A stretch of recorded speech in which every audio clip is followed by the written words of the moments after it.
Hello friends, কেমন আছো তোমরা? আশা করি সবাই ভালো আছে, আমিও ভালো আছি। Good afternoon. আজকে তোমাদের সঙ্গে একটা রেসিপি শেয়ার করতে চাই।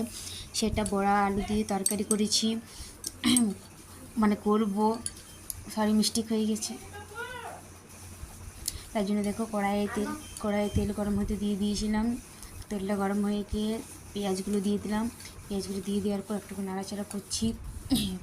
নাড়াচাড়া করতে করতে পেঁয়াজগুলো লাল লাল হয়ে গেছে। লাল লাল হয়ে যাওয়ার পর টমেটোগুলো দিয়ে দিয়েছি। টমেটোগুলো দিয়ে একটু নাড়াচাড়া করে তার মধ্যে একটু লবণ দিয়ে দিলাম, যাতে টমেটোগুলো তাড়াতাড়ি করে রান্না হয়ে যায়। রান্নাগুলো খুন্তিতে করে কেটে নিচ্ছি, টমেটোগুলো যাতে তাড়াতাড়ি করে গলে যায় সে কেটে নিলাম। তার মধ্যে দিয়েছি আগে থেকে সেদ্ধ করা আলু, তার দিয়ে দিলাম। পেঁয়াজ আর টমেটোর সঙ্গে ভালো করে নাড়াচাড়া করে নিলাম আলুটাকে, যাতে ভালো লাগে। লাল লাল করে ভেজে নেওয়ার পর তার মধ্যে দিয়ে দিলাম লবণ, হলুদ গুঁড়ো দিয়ে দিলাম। তারপরে নাড়াচাড়া করে মশলা দিয়ে দিলাম। মশলাটার মধ্যে দিয়েছি সর্ষে, ধনে দিইনি, সরি মিস্টেক হয়ে গেল। জিরে, রসুন, আদা, পেঁয়াজ, লঙ্কা দিয়ে নাড়াচাড়া করে লাল লাল করে নাড়াচাড়া করে নিলাম। তার মধ্যে দেখছো কী করে রেখেছি আমি ঘরটাকে এলোমেলো করে দিয়ে নাড়াচাড়া করে ভালো করে মশলাটাকে কষিয়ে নিয়ে তার মধ্যে জল দিয়ে দিলাম। জল দিয়ে দিলাম অনেকটা পরিমাণে জল দিয়ে দিয়েছি। জল দিয়ে পর নাড়াচাড়া করে যখন জল ফুটে এসেছে রান্নাটা, তখন তার মধ্যে আগে থেকে ভেজে রাখা বড়াগুলো দিয়ে দিলাম।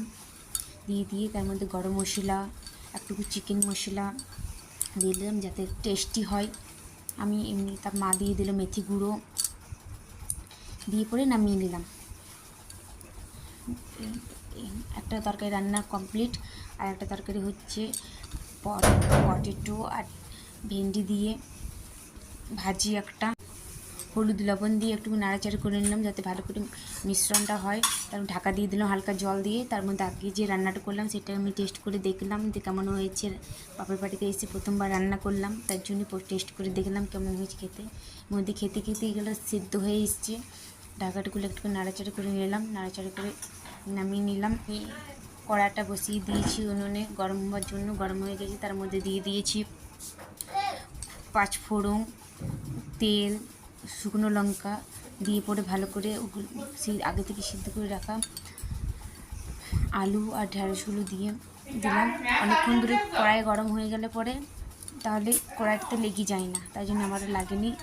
ভাজাটা করে নিলে অনেকক্ষণ ধরে নাড়াচাড়া করে একটু খরা না হলে ভালো লাগে না, সেই কারণে ভাজাটা হয়ে গেল।